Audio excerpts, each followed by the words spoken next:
Chickens, what you fools up to? All right, let's talk about Fat Records.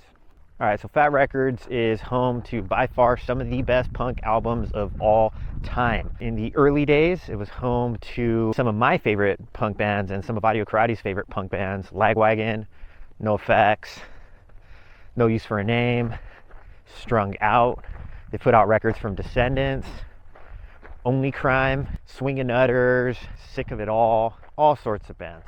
So what are the 5 most influential albums from the Fat Records catalog on Audio Karate? This is a really tough one. I went back and forth with the guys in the band on this because we're splitting hairs on which album had the biggest impact on us. You got a band like Lagwagon, and that's really hard to do. So while my personal favorite record from them is Haas, how do we stack that up against Let's Talk About Feelings? But anyway, let's dive into it super closely. We'll start with a softball with Strung Out and their album Twisted by Design. Strung Out over the years have put out some fantastic records, and their EP Element of Sonic Defiance is probably my personal favorite release from them. I feel like the production value and the song quality is second to none for everything they've ever put out, but their album Twisted by Design, I think, really solidified them as the archetypical fast playing skate punk bro band. I don't say that in a derogatory way either. The drumming on the record, super fantastic. Jordan, super tight and fast, just crushing it. The songs are all super well written and super well executed. Has the classic Strung Out songs like Madison on it. Twisted by Design was released in 1998, so that would have made me 16 and in high school.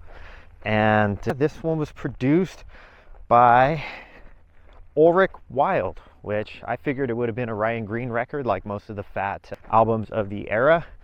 We had the good fortune to do some touring with Strung Out after we released Space Camp. It was Strung Out headlining, Rise Against in main support, if you could imagine Rise Against opening for anyone, The Line, and Audio Karate.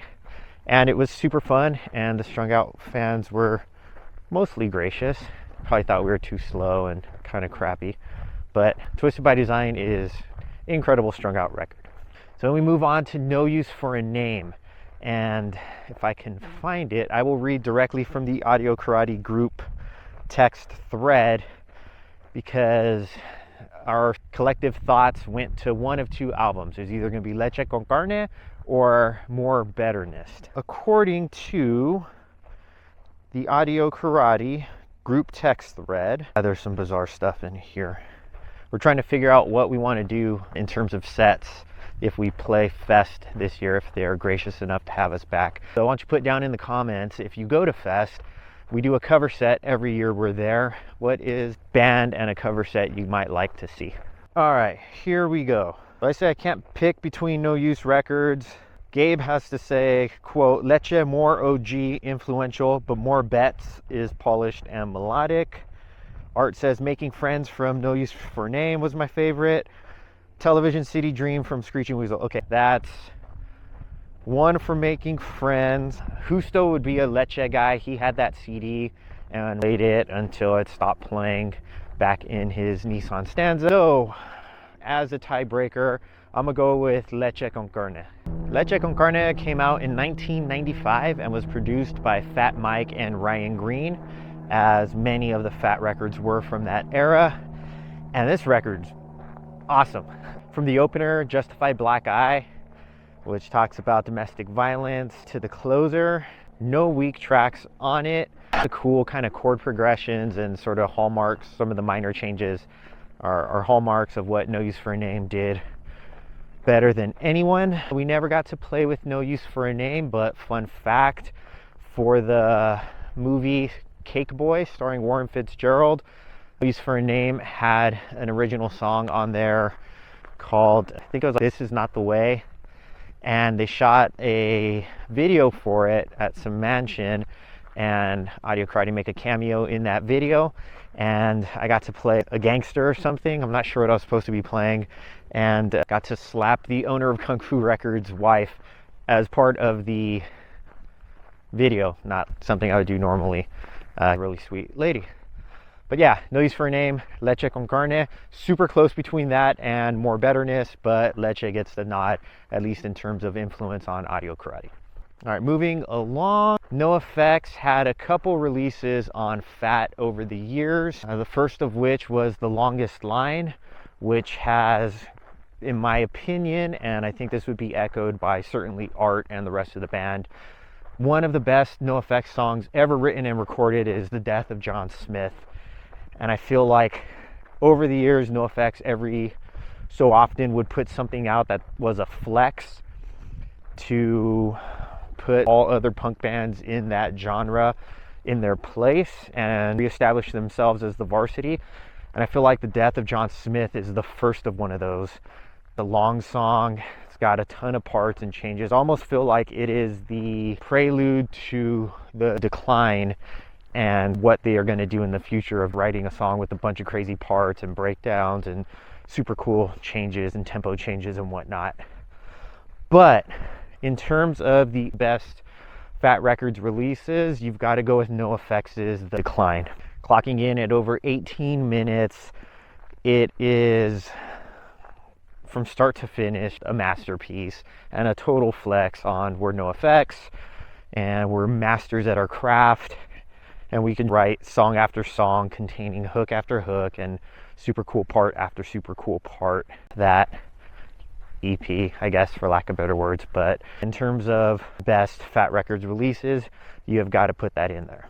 All right, that leaves us with two more releases from the Fat catalog if we're going to do Audio Karate's 5 favorite. And here's where things got really challenging. Gabriel mentioned the Lemonheads or something dumb. Justo never responded because he's got 3 kids, and I don't think he really knows what bands are on what label anyway. But he'd probably be bringing up Epitaph bands or Lookout Records bands or something. Art mentioned, we'll do some honorable mentions here. Art threw out some of the Screeching Weasel records, which in my brain, Screeching Weasel is a Lookout band. And I think of records like Boogada Boogada Boogada and Anthem for a New Tomorrow when I think of Screeching Weasel. But apparently their Fat Records releases are pretty good. I'm just not super familiar with them. And I know we didn't do a lot of collective listening to those records in the van or as a band. With that said, I will go with Only Crimes to the Nines. Only Crime was a, what do they call that? An all-star, superstar punk rock band. You got Bill Stevenson on drums, Russ Rankin from Good Riddance on Vogues, Zach and Donnie Blair on guitar. Zach is still in Rise Against. And who else was in that band? Matt Hoffman, Dan Kelly. So yeah, ridiculous, kind of super cool record. Sort of reminds me of Black Flag, but not. Reminds me of Descendents, but not. Kind of reminds me of Good Riddance, but not. But that first record, To the Nines, super, super cool. That one came out in 2004, and that was the year Lady Melody came out. So we did Warped Tour, and Only Crime was playing those shows as well. So it was super fun to watch them every day. And it was kind of funny because they had a crowd, but they didn't have a very big crowd. And it was definitely one of those things of you see 100 or 200 people there and you're like, oh hell yeah, these people know what's up, right? They totally get it. If you're not familiar with the record, check it out today, start to finish. Super tough, super aggressive, super tight. I don't think there's a bad song on that album. And we definitely played the hell out of it while we were living in the van and doing that stuff. So yeah, Only Crime to the Nines. And finally, brings us to the best Fat Records, and it comes from what I think is a no-brainer, the best Fat Records band, and that would be Lagwagon. I wanted it to be Haas. The drumming on that record is so good. Derek played drums on that one, and God, from the opener, kids don't like to share. It's just so fast and tough and tight and precise. I absolutely love Haas.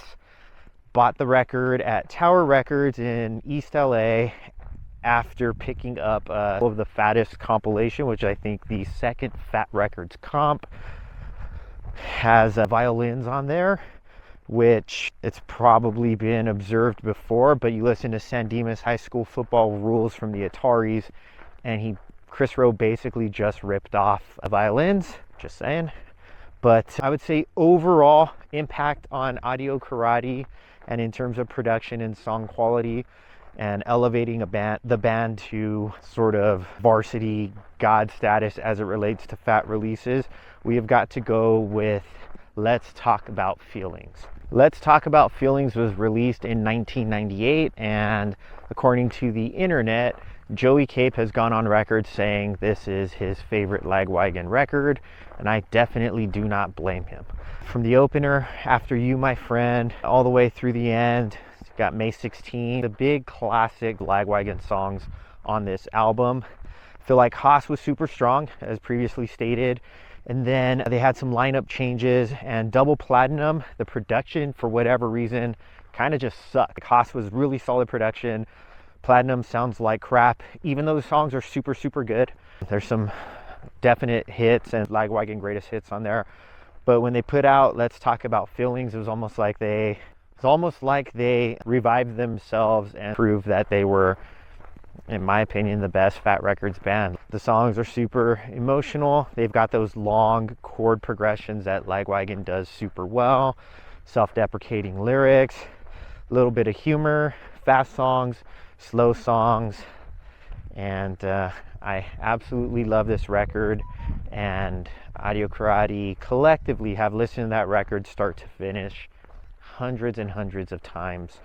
I think if you listen to some of the songs on the Paper Bag Demo and the Space Camp albums, The End Won't Justify the Means, San Jose, even songs like Drama Club Romance, I think Art learned a lot about chord progressions from listening to Joey Cape and Lagwagon, and how to take what might be a simple 4-chord progression and tacking on another 2 or 3 movements towards the end to make it something less predictable. We never played with Lagwagon, which Joey Cape, if you watch this, or I highly doubt you would, but if you do, you should have Audio Karate on some Lagwagon shows. Fun fact, so we recorded Space Camp with Trevor Keith from Face to Face, and when we got the first mix back, there was a collective underwhelmment from the band. So we went to Joe at Kung Fu and we're like, hey, can we get the record remixed? And Joe's like, okay, I'll send it to Joey Cape and Angus, and they were doing records at the time, and he listened to the record and he's like, no, there's nothing I can do to the mix. I think it's a cool mix. You guys should just leave it. And then in terms of song sequencing, Joey was of the opinion that we should open the record with the Justify the Means into the car ride home. We ultimately didn't do that, and we opened it with Rosemead and Drama Club Romance. So there you have it, Audio Karate's 5 favorite Fat Records. And that said, there's a million good Fat Records bands, and I know I'm dating myself and dating the band with this list because there was nothing released after 2004, but since then they've put out innumerable great releases from great bands. These are just the ones nearest and dearest to our hearts. So please comment, subscribe, let me know what your 5 favorite are, let me know if we're crazy, and we'll see you on the next one.